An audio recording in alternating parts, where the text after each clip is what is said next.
Broadbelt SpeaX. Hello, everyone. Welcome to another episode of Broadbelt SpeaX. Yes, today I am with the infamous Nathan Ross Freeman. Yes, he is in the building. That helps. Hello, Nathan. Sounds like permission to me. Right? Okay, I am so loving that you are here today. It means so much to me. A little background, he has been such a intricate role in creating Broadbelt SpeaX. So for him to be here right now is just like, this is all of our babies. You know what I'm saying? It is. So welcome, Nathan. Definitely I'm welcome. taking credit. I am just really beyond honored. Okay. You know what I'm Yes. saying? Well, it's a beautiful thing. You know, the conversation, we first started talking about all of this, 2019, going into 2020. That's when I met you. Sofa Line. I do remember that. Yeah. Sofa Line. Yeah. At the Sofa Line, we started there, and then we just kept going. And then March hit. That's when our last meetings in person was in March of 2020. Wow. Because then we started doing Zoom meetings for a little bit, and then we completely. We was a little bit over the border. A little bit, yeah. A little bit.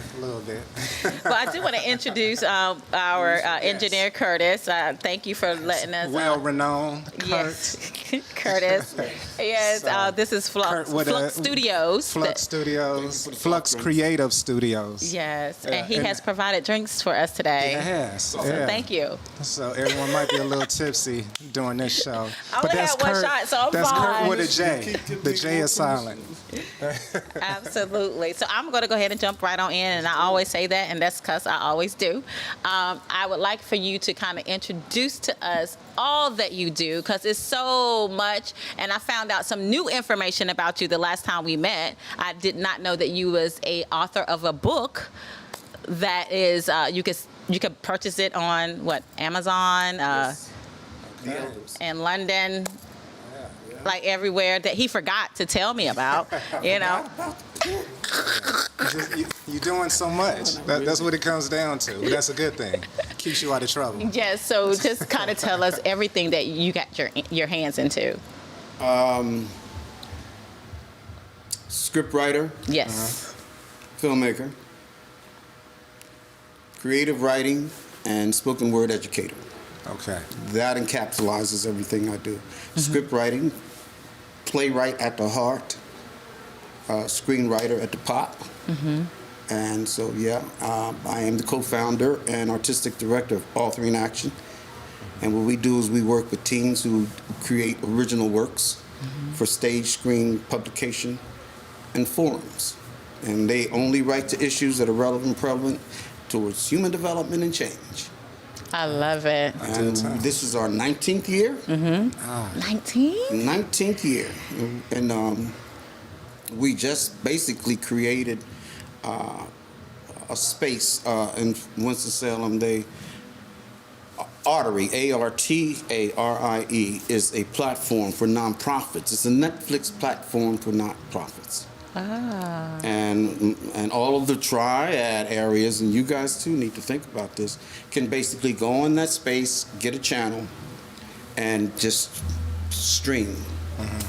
Okay. Yeah. And basically, you can have a relationship where they subscribe to Artery and they can see everything free, or they can subscribe to Artery and you can have a selected donation or ticket thing. But the bottom line is that we're getting ready to broadcast too. That's good. I love that. And that stems from Authoring Action. Authoring Action. Okay. In fact, I'm just uploading this weekend. I'm uploading content. And I do want to get into Authoring Action. I love it. Nathan, you was educating me and Saeed on how to instruct a script writing class. So we went through your workshop, and it was very strenuous and a little bit scary. But so Otherwise, what's the point? I know, but I loved every bit of it. You challenged us to think outside of the box and wanted us to really hone into why we do what we do. So when you said you're a spoken word educator, I know that goes along with Authoring Action. Can you get more into what that spoken word educator does? The only purpose of a word is to negotiate. I operate from that foundation. And I specifically talk to communities who maybe are challenged away from expressing themselves with words and language in general. But they're all different types of language. But word language. Whenever you speak a word, you're negotiating. If somebody's coming down the street and they say hello, and I say hello back, that is two things. It's a greeting, but it's also permission to pass. And people may not think that that's one word can be a negotiation, but think about the times you said hello and somebody kept going, didn't say anything. What's the first thing you do? You look Yeah, back. I know you heard me say hello. You know what I'm saying? So if you just think about that one word, hello, hello, something that's simple, it's a negotiation. So when you talk about the spoken word, and all words speak, even when you're reading words on paper, what's happening is you have the advantage of being able to create the scene, to see, to actually use your imagination to translate those words into your avatar world. So the only way that you can create a sustainable atmosphere for a child to learn is to create a situation where you give them the opportunity to fall in love with language. And that's why there's such a focus now on getting to your child right away and having them speaking eloquently by 3 years old if you can. So pretty much that was it. And being a creature of theater, being an alternative education teacher, not by choice. I was kind of drafted into that. I mean, I was drafted into everything I do. I mean, everything I do, I don't have a degree in. I taught 14 years at the University of North Carolina, Charlotte.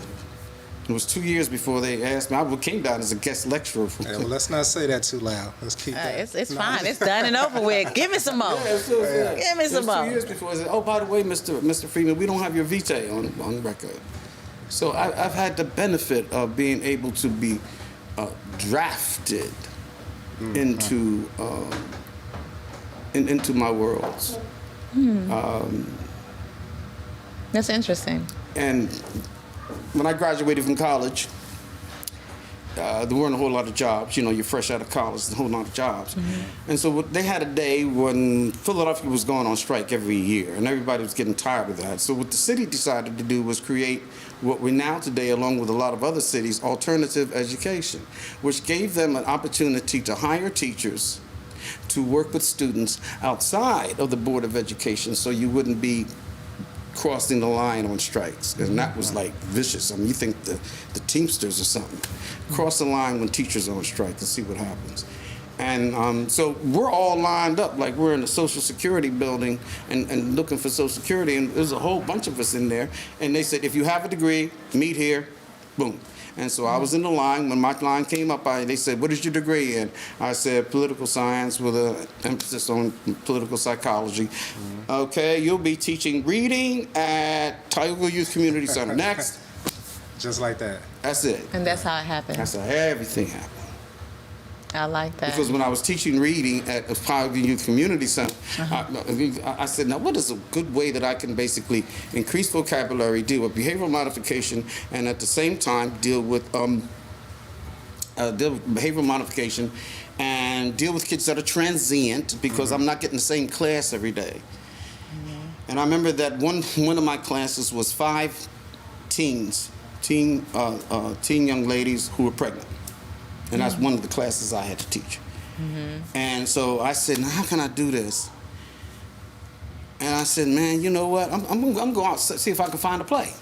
And I went out and tried to find a play. And I couldn't get anything to fit the characters. Yeah. Because there's 5 of them. So I said, I think I'll write a play. And the name of the play was Where's Mama? So I basically figured but Where's Mama was basically the night of the funeral of their mama, because that's what they all had in common. They were single parents. They all came from single parent families. This was in the heart of North Philly. I'm talking about the heart of North Philly. And so I thought it'd be a great thing for them to deal in terms of in terms of their acting. Like I would take the introvert and give them an extrovert piece. I'd take the extrovert and give them an introvert piece. And the director of the school said, "This is really nice. You know what? We're going to give you guys 3 days to go to all the theaters in Philadelphia. We're going to put you up in a hotel." So they were just celebrating it. I mean, later on I found out there was angles to this. And so that's what they awarded them. And so we had it at my old alma mater, St. Joe's Prep. That's where I graduated from. I don't remember the play that much. I remember how poorly I directed it. It was your first one. It was the first act, and it was 3 girls.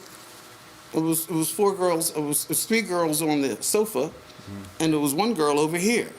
Yada yada yada yada yada yada yada yada. Intermission. Second act. 3 girls on the sofa, and a girl over here. Yada yada yada yada yada. Yeah. And I remember Rudy Wallace, who was a professor of playwriting at Temple University, liked the play, and he says, "You know what? I'm going to put this up at Walk Auditorium." Walk Auditorium is like it's a nice theater in Temple University. And he gave us a 3-day performance at Walk Auditorium. And he says, plus we're going to pay the students, so all my students got $45. Okay, so look at this now. Okay, I'm still in the line talking about I have a degree in international relations, political science. And so for 3 days, they got a chance to perform the play. The press came because it became this big deal and all of that. And long story short, I remember that Sunday. All the parents are gone, all the press are gone, all the kids are gone. And theaters have what they call a ghost light. That's the light on the stage when nobody's around. You never have a dark stage. People call it the ghost light, but actually it's an insurance light. They make sure that there's a light on the stage so nobody will accidentally fall off. Right. And so it was me and this ghost light in an empty theater, doors locked. And I said, I'm in love. Yeah.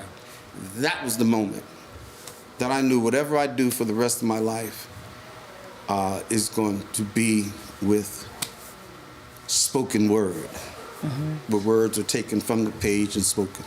So it definitely wasn't planned at all. You didn't seek out to do it with your background in political science. No choices, no choices. I didn't become a playwright. I was made a playwright. I mean, it chose you. It chose me. Pretty much. Yeah. Everything. And part of it was, it sounds like it chose you based on what you were trying to do for those young women. And that just kind of led into it. So again, with the helping of others and giving, it puts you in that position to then kind of opens you up to now you're like you said, I definitely enjoy this. And look where you are now. Because I want to say, not to get too much off, but I know please do. We did, you allowed us to look at the play that your kids from Art in Action did, where, as you mentioned earlier, they write and perform based off of what's impacting them currently and presently.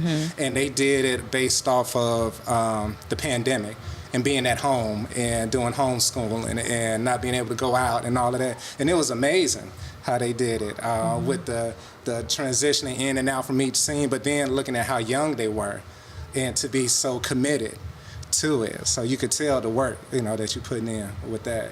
So I'm sure if you're looking at the journey from when you first started, like you said, you just had them on the couch chatting, intermission, some more chatting, but you looked at it like that, but everyone else saw something bigger and greater. And so I had the benefit of being invited to various school systems.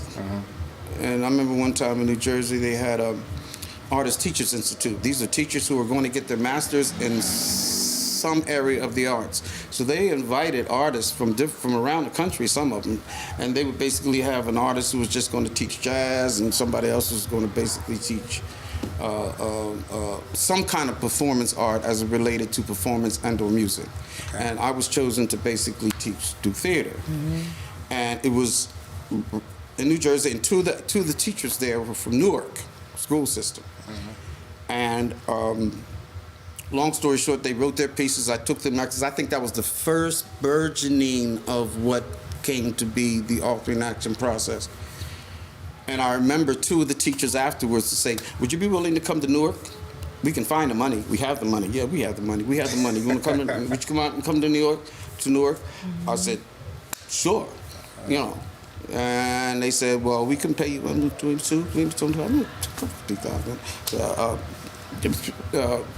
2 weeks, 14 days, 3,000. Is that okay? Can you handle with that? I said, yeah. You know what I'm saying? You didn't say, let me think about that. And then the kicker came in. You're going to have 5 schools a day. 1 elementary, 2 middle school, and 2 high school. Mm-hmm. Every day for 2 weeks. And then they're going to perform, because we love the idea of the way you made us write and then made us perform what you did. Mm-hmm. That's the second thing to kick things off, because that's below ground zero. Okay. I mean, Newark. I'll tell you how Newark was. I went to elementary school, and I saw an ambulance and a police car down at the end of the block. And I said, whoa, did something happen? I said, Dad, it's just 8 o'clock in the morning. And something happened already? Oh, they said, no. They're always there, because before the day is end, they will. All right. We're already prepared. Okay, so yeah. Please stay there with me in that moment. Mm-hmm. Elementary school, the United States of America, and have a police car and ambulance. This is like in the mid-90s. And then when you go in, they have an airport security type of thing. Yeah. Elementary school. Comes in there with a weapon. Now, this is also on the waning of the crack epidemic. So most of the children in the school were in some way a product of crack. If not, the most of them were birthed in that womb. And so in terms of the intellectuality and the idea of them basically being able to handle language in a way that they can negotiate with themselves. Mm-hmm. Did you feel like you were prepared for that? Oh, no. Yeah. Okay. Oh, no, they taught me. Okay. Mm-hmm. They taught me. Understand, I'm in school this whole time. You know, I'll tell anybody, I said, I'm a teacher. As a teacher, my entire curriculum was taught to me by students. Places that I inadvertently wound up was those 5 girls that taught me playwriting. It was the Tiger Community Youth that allowed me to teach reading. It was the kids to say, okay, I have 50 minutes to find a way to get you to speak. And see, in Newark, if you came in as a guest teacher or somebody like that, the teacher saw that as an opportunity. Yeah. You here? You good? These are kids? Good? Out. Great. See you later. Bam. Yeah, and then you got these eyes looking at me who've been through every manner of circumstance that you can talk about in terms of Dante's Inferno between this morning and last night. And that was bestowed to me. I had to get in my car and drive to the next middle school, do that, and then get in my car and drive to the next middle school, do that, and then get to high school, and then get to high school. So you see, from the morning, I'm dealing with babies to kids who basically have come in when they want. It was a magnificent education, but it was terrible in terms of what I couldn't do. Yeah, because you seen it face front. You seen it, what they... was a 50-minute period. And so that was the foundation, like I was saying, that this, you know. I just commend you on impacting your students, like you said, because it's just like you get 50 minutes with them, and then they go back into this world that they're in this other world for 23 hours. You know what I'm saying? You get 50 minutes. And it's hard to impact a child with that little of time. And so I know with you being the educated that you are, a lot of students come back to you. and let you know what you've done for them in their lives. And you've been doing this for 19 years or more. Well, that was just for Author in Action. Years. Right, yeah. So We gotta go all the way back to. I know. Can you tell us, share with us? Yeah, just share with us this one student that you can remember. Oh, one student. See, you did. Let me get it out. Age, you know what I'm saying? No, just let me get it out. On average, how many students were you usually dealing with per class? When I was in these places, Yeah, Philly? Yeah. 30, and some of them standing up. So that's a lot. So you're dealing with 30 kids in a 50-minute time period to try to reach them in that small amount of time while you're still in school learning yourself. Well, I mean, they were my school. Yeah. I wasn't in school. Yeah, no, I'm not saying, but you're learning as you're going through I learned it. quick, though. After that first day, I had this, what I call my flashcard exercise. Because I'm not sitting up here making this kind of good money, knowing I can't teach you nothing in a 50-minute period that's going to hold before the ambulance and that police car come. So I would basically tell them every morning, what'd you do last night? What'd you do last night? What'd you do last night? What'd you do that? I would not in any way disrespect their lives by thinking I could teach them anything unless I understood, until we could become ensemble. And that's why I come up with that. We're Author in Action's ensemble. I had to become a part of them. And they would tell me these stories. And when they told me these stories, they told them in such a narrative way. So they were allowing you in. That's what they were doing. And then they knew each other. So someone right across the way would say, "No, Mom, that ain't what happened, man. Come on, my mama did not do that." Man, you talking about, that was your mama did that.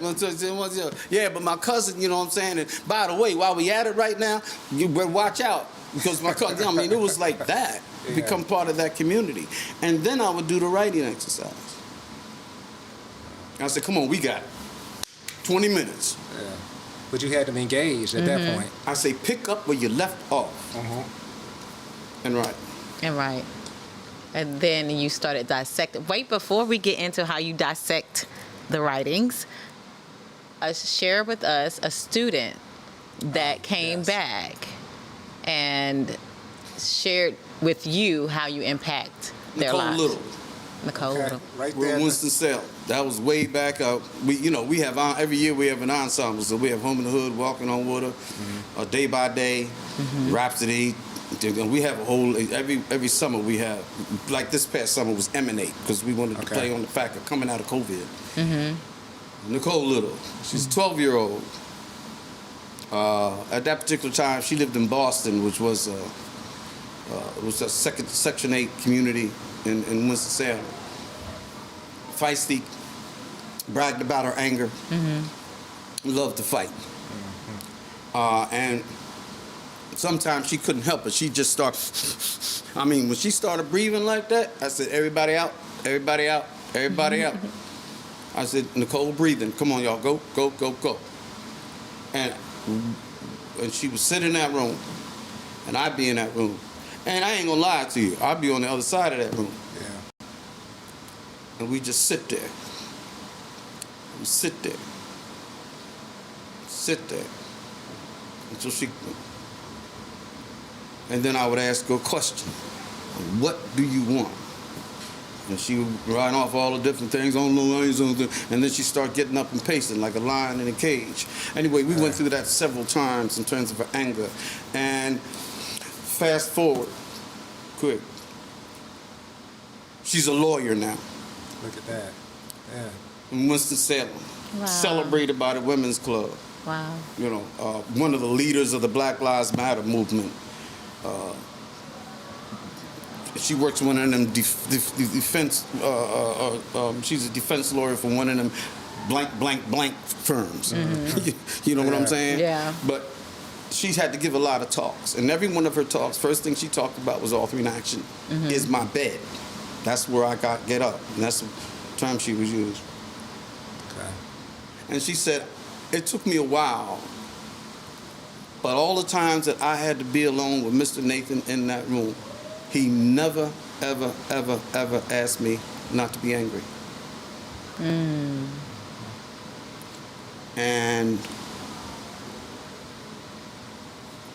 And she said, sometimes I would get mad, and I would try to calm myself down, and he would say, no, don't calm down, write it, hurry up, write it, here, and she would ball it up and write it up, and I said, ooh, and I'd unwrinkle it, and she'd write it again. I said, no, don't stop being mad, just write, hurry up before it goes away.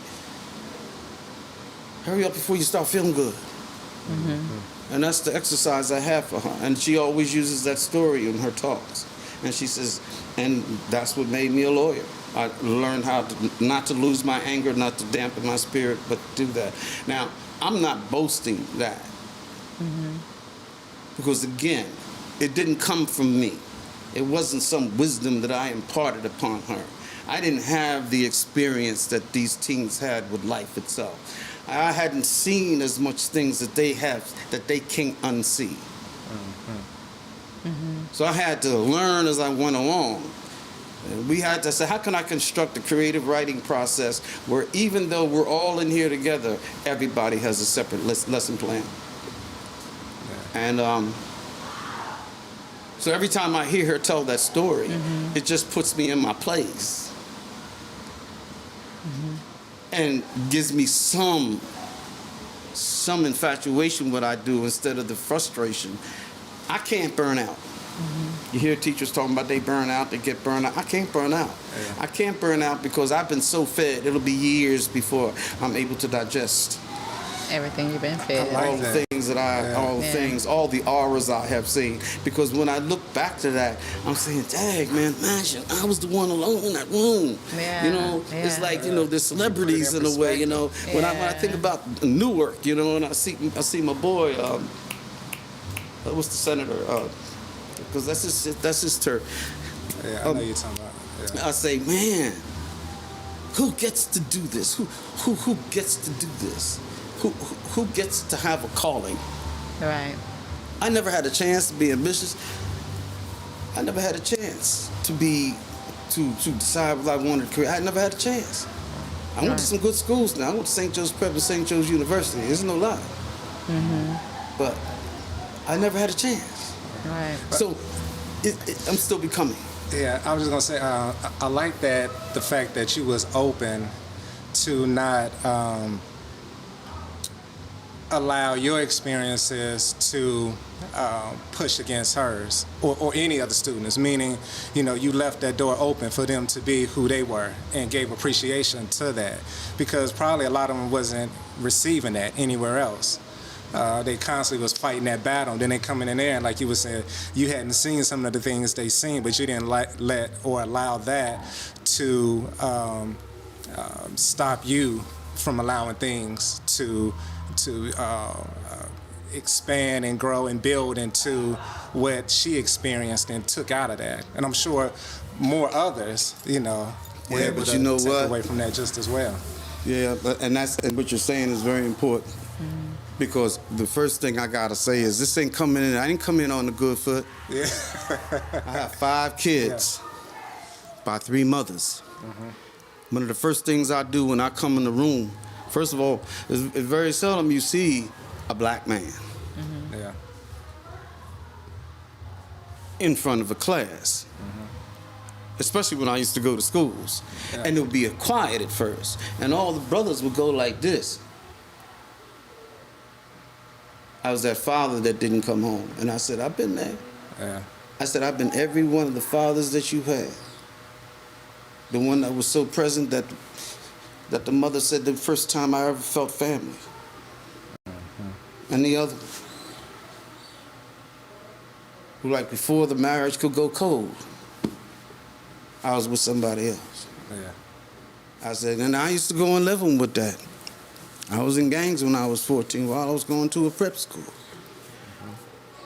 And sometimes I would go in the room. I said, take a good look and let's get an understanding. Because I know what you have to see. Yeah. I know what you see. And I'm that. And I got 5 children that'll tell you a different story. I said, we all love each other, and I don't know how I escaped with that. I said, but that's who you're dealing with. Yes, you are. So let's get that out the way. I have to teach from my experience. How can I ever come in here on a good foot? Right. But I'll tell you what, I've come this far, and with some things I look back on and wonder why I'm still alive.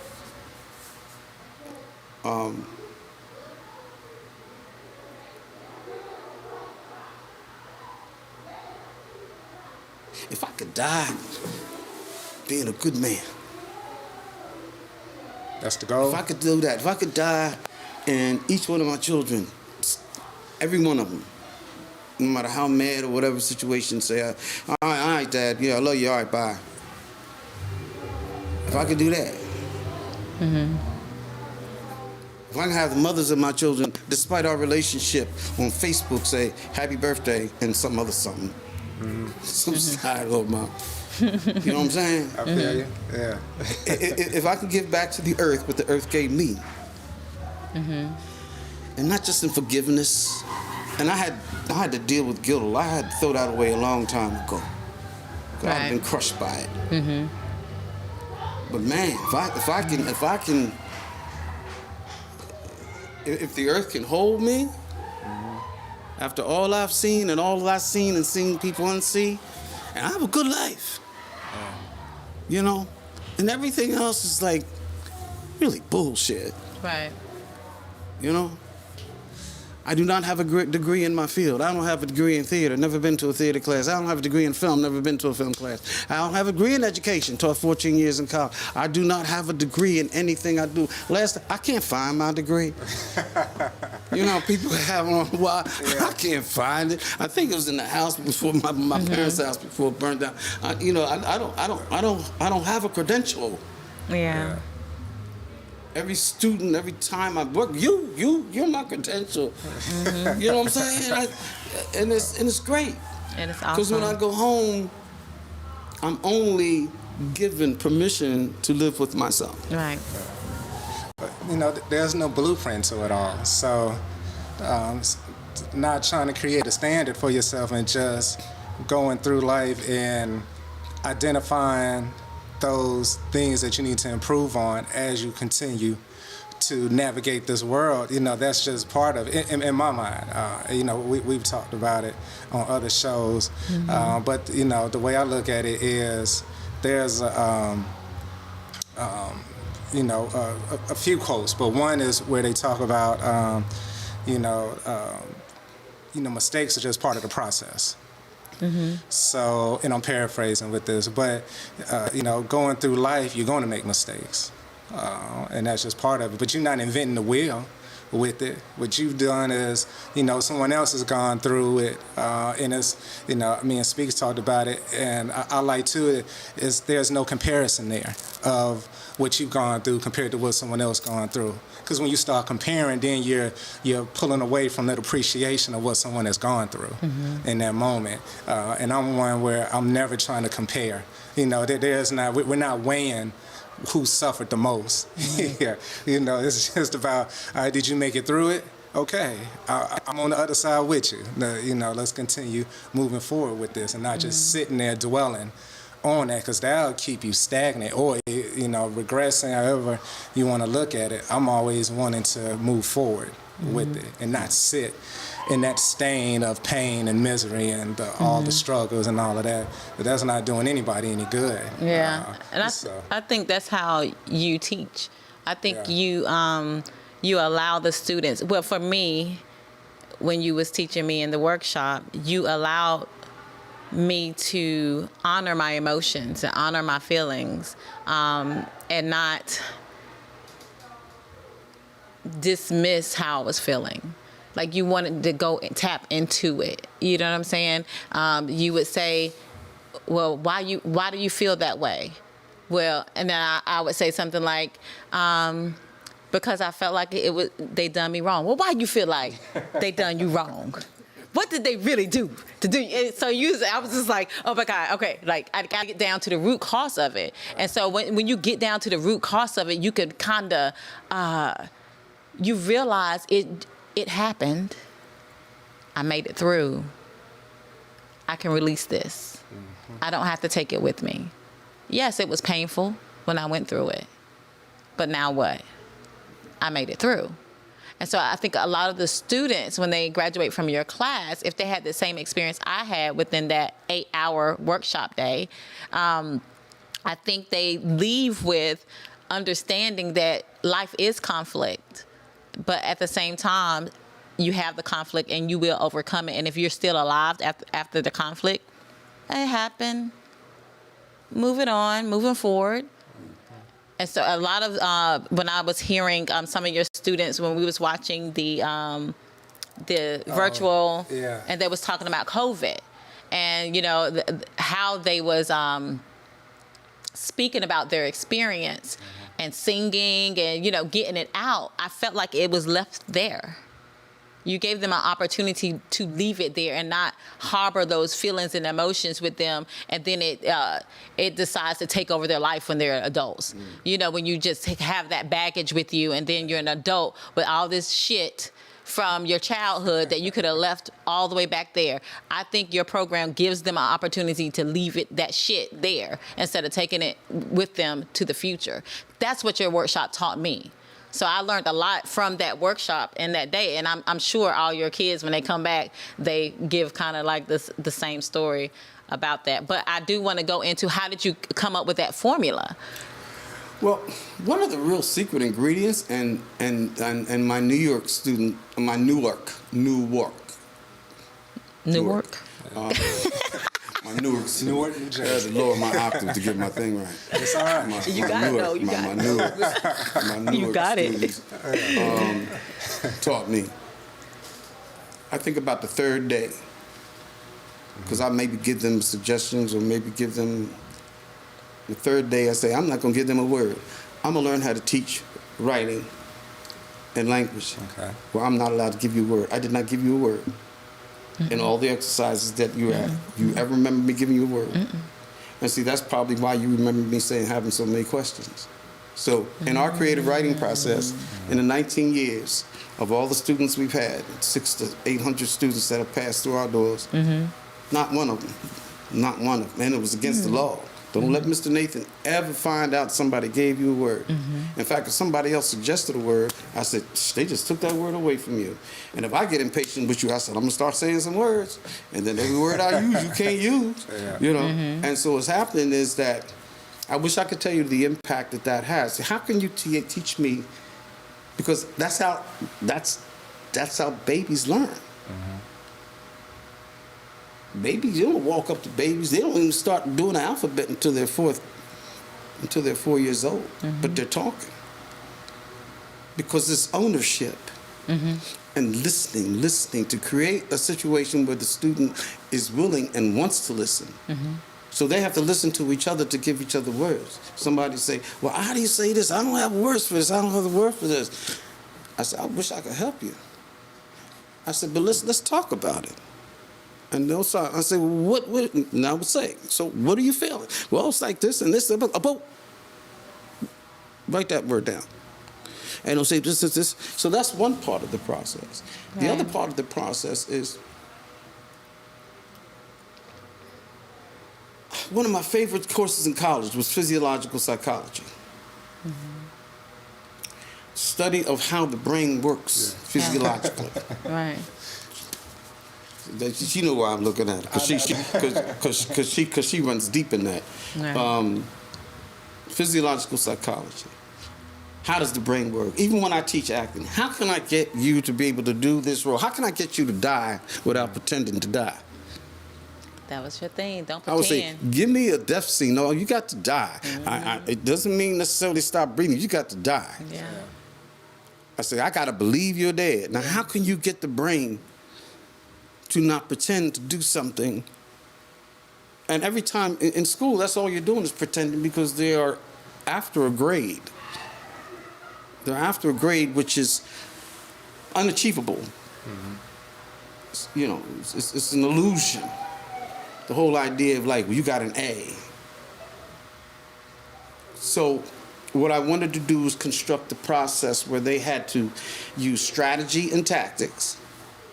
Strategy, stream of consciousness, Comprehension, would I flip the paradigm? Everybody basically measures your ability, and comprehension is just something that's almost incidental.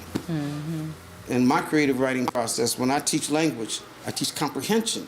Why? Because I have the remedial student in here that barely knows his ABCs, and then I have the advanced student who has the ability but hasn't really been anywhere. So how can I get both of these students in the same class and delete that segregation, or rather that discrimination? How can I create a process where they both learn language together, where this person, though they don't have all the vocabulary and all that, but they have, I mean, if you live in Newark, you're dealing with conflict resolution. You're dealing with critical thinking. I mean, you get on the bus, you have to navigate, you have to strategize, you have to do everything you possibly can. So by the time you even get to school, you have a story. And it has 3 acts, beginning, middle, and end. So I'm going to get you to tell your story with words without grammar and periods and all of that first, until you desire. So you get to the point where you will lean over to the AP student and say, how do you spell? Instead of not wanting even them to know. So that's one of the processes, is get to the point where we go from strategy to tactics rather than tactics to strategy. Because that's what tactics are, is the function. And so you're talking about teaching to the test and all the things that they don't have time to do in school, going for something that's abstract. Because tactics without strategy is instruction without culture. And when this person finds out that the story that they told about the last night that they just had, and the other students start saying, whoa, or even the other one saying, that ain't what happened. You know what happened, I was there. But still, there's a certain ownership. Certain ownership. And so that's part of it. I mean, we can't go into detail. But I teach from comprehension.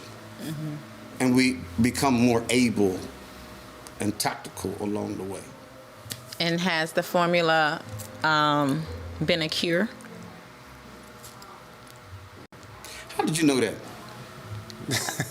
Right now, we have gotten to the point where school systems are buying into. Okay. We just made a deal with Long Island, New York. Tell us more.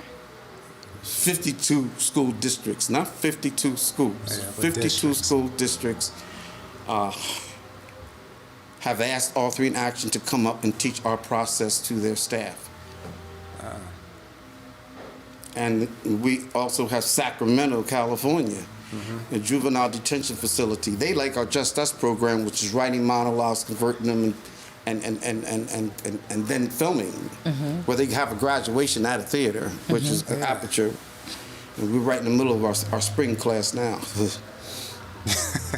But Sacramento wants our Just Us program. That's our juvenile crime prevention program. And so we have the East Coast, West Coast. Even better than that, we got Madison, Wisconsin. I'm talking about serious rural Trump country. And they want us to come in and teach their staff in their school districts. And they invited us out there twice. So that's where we are now. I'm excited about that, Nathan. That's so big. Oh, you didn't know that? You told me last week. You told me you was gonna bring me on. That's what you told me last week. We was kind of drinking. Well, contract was signed. But I'm just saying we're going out there, and I think this is not part of the question that you asked. And you completed that answer. Yeah. So I'm still learning. Now I got to learn how to teach what I know. Yeah. Right? Yeah. It's like you talk about mistakes. You know, I envy people that can make mistakes. Yeah. Because you need a credential to make a mistake. I never had. I have trial and error. Yeah. I love trial and error. But I always told my teens, I said, I am your teacher, so you don't have to worry about pass or fail. All we got to do is finish. Yeah. But the power, Einstein says, the power of genius is the ability to make the necessary mistakes to get to the right answer. So it's just, that's why I truly look at it as part of the process within it. But you have to be willing to acknowledge because you and I had the conversation where we were talking about, when Tiffany mentioned getting to the root cause, you and I was talking about how I do a 5 why analysis. And you do a 5 why analysis, you keep asking the whys so you can get to the root cause, get away from what's just on the surface. Because what's on the surface, everyone can see that. That's easily identified. But can you truly tell me what is causing this to happen?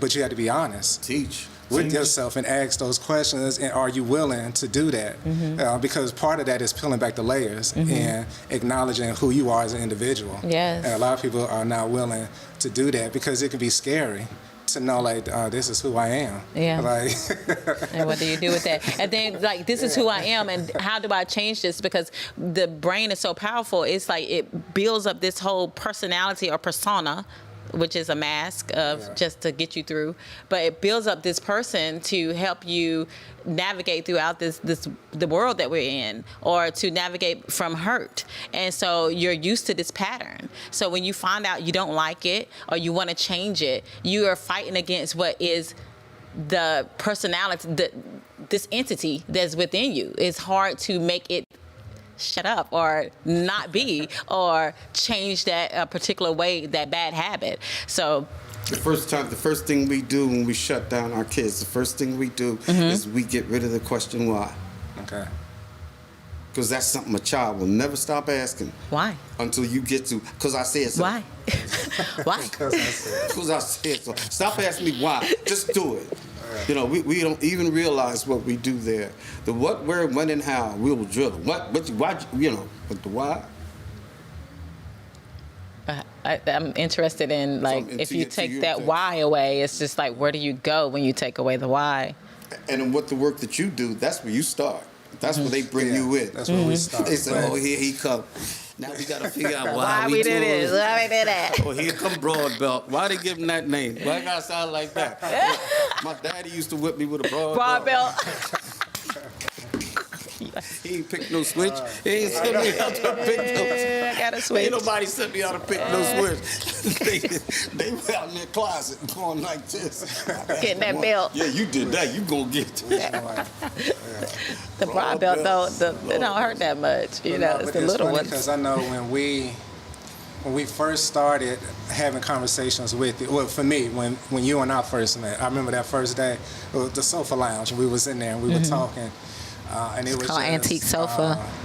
You and I having a discussion, and you ask, I can't remember what we was talking about, but you almost create a lane to get someone to give more of why, they're speaking. It's like, you're just saying it. It's what I always call just creating sound. When someone is just throwing out words, but what are you meaning by what you're saying with those words? And we was having a conversation. You was like, okay, but what do you mean with that? Like, why are you saying this? It forced me to dig into it more. And to First really, thing I asked you, I said, why? Why y'all doing a podcast? Exactly. And you was like, what's it going to be about? And why do you want to talk about this? Why do you want to talk about that? If you don't even know why you're talking about it, then why are you even doing it? But what is the real reason why you want to do it? I don't know. It was like, shit.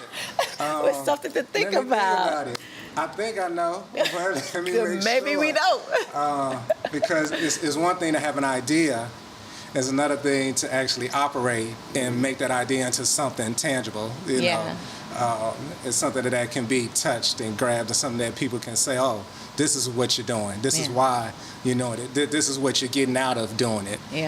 Or this is what you are hoping to get out of what you're doing." And are you staying? Because even you've stayed on us about staying in that lane. If this is what you say you're going to do, then this is, you need to build on that. Don't just be, and I remember you talked about, if you're just trying to make money, that's something completely different. If you're just trying to make money, then that means you're just trying to entertain. And I think I'm being nice. Your choice of words, but I'm direct, so I'm good with that. But I think your choice of words was like, very terse, very just right digging in. Right. And it's so amazing that you're talking about it, because I remember when I reached out to him, it was initially because we wanted to see the grants and things that was involved, right? And we was dealing with we're not gonna Don't say say his the name. Who was dealing with this other cat. Yeah. And remember, I told you I had some reservations about him. Yeah. You already knew who the individuals were when we brought the name up. Right. And you said it from the jump. You was like, be careful working with them. And SpeaX is like, I don't think I went that far. I just said, You said a little bit Then you something. asked me questions. No, Yeah, we you did know, it's a little because bit you did something. that. You just put somebody You was down. like, I said, well, It I'm wasn't not putting it gonna say down, but that. you was like, yeah, we was like, yeah. nah, Yeah. you can't give us that and then don't say nothing. Yeah. That's what it was. Y'all tried to make Yeah, it. it was like, But no. you smart. I'm not gonna do that because everybody down in their hearts trying to make a move. And Yeah. there's nothing wrong with that. Yeah. So I wasn't gonna put them down. Yeah. That still haven't done today, but But we had no idea that it was going to lead into like you mentoring us through and really diving deep on why we wanted to do what we do. Because the thing is like we had a conversation about how men and women think differently and go into women go into a whole story of what it could be, and men might think totally different. That's how the conversation started of having a podcast. That was it. You know what I'm saying? So when we got with you, it was just like, okay, we just got this amount of information of what kind of podcast we need to have, but it needs to be this much information of what we want our podcast to look like. And so when you was just like drilling us, the foundation of the podcast, we recognized that we did want to deal with community. We did want to highlight, people in the community that's actually giving back and serving each other, one another, mentoring, and that's what this platform is now. And so us running into you by chance, I think it was such a coincidence that we was led to you to kind of peel back those layers to get to where we are now. I guess it was just ordained for us to connect with you, but initially it was to get grant money. Because I definitely want to call out the impact you had as far as helping us build the foundation and to get things more established and fine-tune our thoughts and the concept. Because you were one who said to us, anybody can talk. That's not a difficult task. I remember that. Yeah. But it's like, what are you pulling out of those conversations? Yeah. And what type of conversations are you trying to have? Who's driving the conversation? And those were really good to create that dialogue and have a better understanding of it.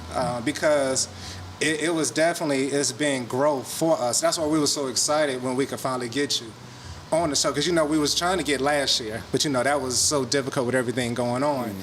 Even when we first kicked off the show in October, and was trying to get you there at the time, but still the pandemic and COVID and then the shutdowns and just the way the cities were. We still was moving now. Yeah, so we was still trying, but that we had the foundation there. So we was able to go, and we were still in contact. It's not like we ever stopped talking to you. The period of how often we spoke might have tapered down some, but we were still in that's contact. Conversation for after we leave here. Oh, that's we could have that. I'm so touched that you brought that up. Yeah, Do I sense some animosity in your voice? I know he ain't used that word. Yeah, I think tell Peter. us, Christoph. Use the word petered out. I think he feels a certain type of way over there. I'm being quiet there. Yeah, so. Yeah. I may have been a little bit more Kurt, available we'll than edit you this think. section out right here when we come back to it. By the times that we have, But so let's talk. Let's go into. We need a drink for that before we conversation. get to Yeah, our we got time. Your book. time is running out. Yeah, I was gonna bring that up. Good job, Broadbelt. Let's discuss your book. Okay, so the name. Great segue. Yeah. That genuinely stopped me in my tracks. And hope changed my mind.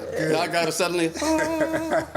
The elders. It's a wonderful woman. Her name is Aileen Muhammad.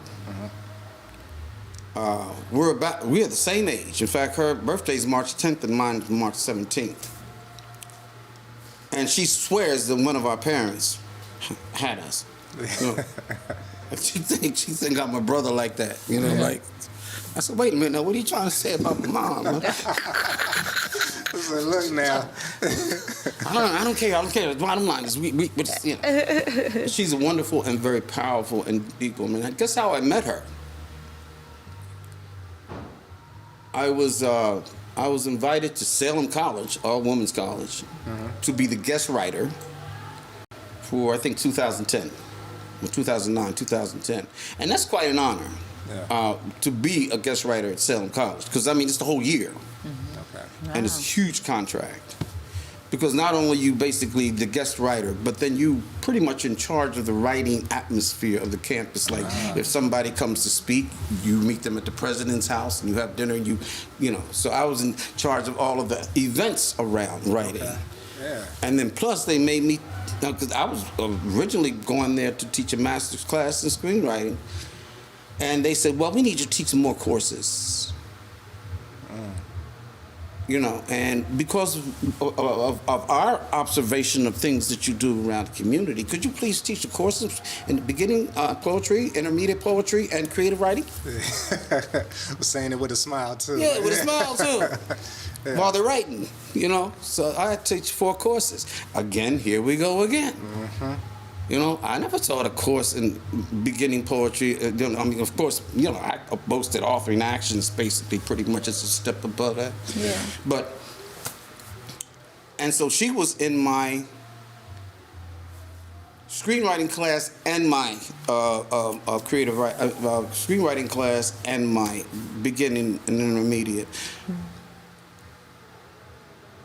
And it was deep because, like, you know, we older, you know. All the rest of these kids are, you know, whatever, you know. And I remember my first class that I was teaching, she started taking notes. And I could just look at her and her regality and say, I have no idea how I can teach this woman anything. So she halfway, just by her presence, negotiated the degree to which I was always making sure I was ready. I said that, you know, that educated older Black history woman's gonna be there, you know. And it was all these young, you know, girls, you know, that sort of thing. And she because the first class I taught, you know, and I'm very quiet.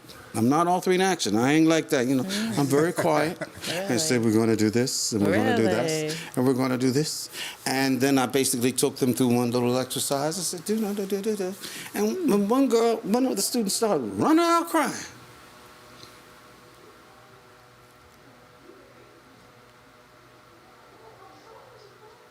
And I'm giving you this moment because that's what I was like. Yeah. She just ran out crying. I said, on the first day, first class, and I made this young Salem student, she wound up being brilliant in the class. Yeah. But in that moment, you didn't know that. I didn't know that. Anyway, Aili Muhammad, after I finished that year of teaching, I invited her because... Okay. I'll tell you how deep she was. She wrote a short story. And the short story you can submit to the president. There's a president's award. So they have awards. And she wrote a short story. And she won the president's award. And I said, wow, can I read this short story? She said, no. I said, why not? Because it's about you. She's a tremendous mind. And she's from Philly, too. Okay. So both from Philly, born around the same time. I have invited her for several years. She was a guest writer at All 3 in Action. And I would say some of those writings, some of my kids, she saved. Just like that little girl that I told you, the young lady that ran out. Yeah. She said, I got her. And she went out and brought the girl back. So... the stories that she runs deep. She is just so Africano. You know, not African, but so Africano. She is so rooted into things that we claim to believe as regards the culture of descendants of African slaves in America. And that was her running story. She was telling these short stories about this young lady and all of the things I want. I had a collection of short stories that she was immersed in, and she would take my short stories and intertwine them and to find the places in there. And that's what we did. We found a way to take her short stories and my short stories and blend them in there. And that's what came up with the title, The Elders. The Elders, okay. Yeah. And I have to give her all the credit for getting it published. I have to give her all the credit for all of the legwork. And that's what I have to get. I opened the door one day and there was a box on my step. And I opened the box and I picked up the book, The Elders by Aileen Muhammad and Nathan Ross Freeman. Yeah. And I found out about it a week ago. How long it's been out? Let's not say years. How long it's been out? Because you ain't never bring it up in all the conversations we ain't had. 4 or 5 years. It was 5 years. When I looked it up online, it was 5 years So ago. we're going to talk about that after this. After this, yeah. Well, you lawyer now. You don't ask me I questions looked it you up know in the front of answer you. I to. was like, wait a minute. You, You lawyer now. what are you How many talking years? about? You the cop asking me questions that you know the answer to. Well, we're going to wrap it up. I enjoyed you so much. But before we go, I want to do things a little bit different today, if that's okay. Oh, yeah. That's okay. Okay. But before, I want you to go ahead and give our information. All right. Shit. It's in your, okay. I always forget. I can help you out if you always need.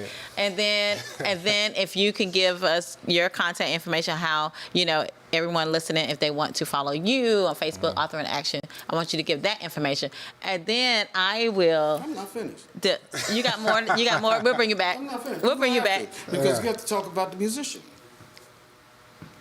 Okay. Musician? Okay. I'm a timpanist. Yeah. Okay. All right. Definitely. All I right. was a drum major in my school. Yeah. We talk about that. Oh, we didn't. We definitely. didn't. There's But some drums right I there. know the last one time we was with you for dinner and we had the guitar going and you was just like We spitting. have to talk about fatherhood. Richard. Yes, Yes. Richard. Hey, we bring up Richard. Yes. gotta get into Yeah, all we that. got to bring you back. This is like, But we this show already can knew go this wasn't on gonna and be on. just the one. Yeah. Just bring it back and, and I understand if things start to peter out and whine. If there's time where drift away. Anyway, so This has been great. Thank you. Yes, yes. So real quick, you can always find us. Our Instagram is Broadbelt _speaks. Our email is broadbelt.speaks03@gmail.com. And we always like to say to our YouTube page, which is Broadbelt Speaks, go ahead and subscribe. And it's easy. And not only that, it's free. It's just really just a click of a button. But the benefit to it that we always like to point out is the fact that you get a notification each time that we post a new show. So instead of you having to go through and look and try to locate when our next show is, you'll get that pop up and then oh, Broadbelt Speaks just completed another show. So with that, turn it over I to would like Speaks. Nathan to let us know how we can follow you as well. Yes. Well, first of all, I need to just reiterate, I'm not finished. You know? I know. I could tell How him. you can follow me? Yes. Yeah. Oh, my God, I don't know. Facebook. Facebook, Find me on Facebook. Friend me. Nathan Ross Freeman. Yeah. Nathan Ross Freeman. Nathan Ross Freeman, Facebook. And, Your IG page. yeah. Author in Action. Author in Action. Author in Action. If you go to authorinAction.org, Okay. you'll get our website. Author in Action also has we're everywhere. We're Instagram, we have Facebook, Yeah. we have Twitter. And our website is really dynamite. And now we're also going to be part of Artery, which we expect you to go and see us stream some of our film footage and engagements over the years. Okay. I like that. Yeah. Well, thank And, you. Yep. All right, So it's like it's like your catalog of your work. Is that kind of what? It's It in sort of there? is. Okay. Think Netflix. Okay. You know how Netflix, when they show the preview, like when you first go there and the preview some events from various organizations will come up. I have someone else like Cheyenne Covington who did Little Girl Blue, produced Little Girl Blue. Well, he went to Artery because Artery really wanted to put Little Girl Blue. So it was really weird when I went there one time, and just like in Netflix, and they have the preview of Little Girl Blue, and I'm dealing with Author in Action because Little Girl Blue and Author in Action, two separate worlds. Yeah. Wow. Okay. Told you I wasn't finished. Yeah, you got so Stop much. asking me questions. You got so much. You got so Stop much. But we asking got one more questions. question. We got one more. So we're gonna close out with you starting off by saying I am, and then describe who Nathan is. I'm soil black beneath your feet. At night you Okay, call okay. it body heat. Go and touch me, feel yourself too. Blade of grass and stain of mud. I hug the oceans. I'm in your blood. Call my name when you say it. Wrinkled and gritty like Beavis and Bird. Beautiful green. I'm a pastor. More. I am. You remember that? That was at the Folly. Yeah. I need more. I am.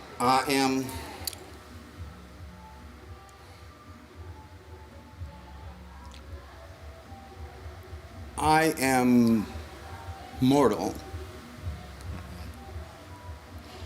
I am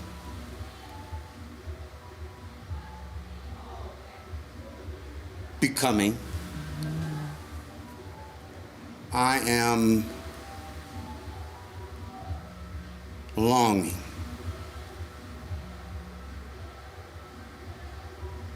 And you don't have to die. No, you don't. I am not going to die. All right. All right. Thank you, everyone, for watching Broadbelt SpeaX. Thank you, Yeah. Nathan. Thank you, Nathan. Broadbelt. Thank you, Kurt. Thank you, SpeaX. Yes. Always. Thank Our you, engineer, Kurt. Especially you. Yeah, making everything happen at Yes. Fox Studio. Yeah, Flux Flux. Creative Studio. I don't know where Fox what came are you, from. So, you with Fox now? I don't know. I think maybe that's a But again, calling. so Going we'll to say it Fox. again, Flux Creative Studios. Flux Creative Studios. But Yes. yes, thank you. And Thank again, you. Nathan, thank you as well. All right. Yeah.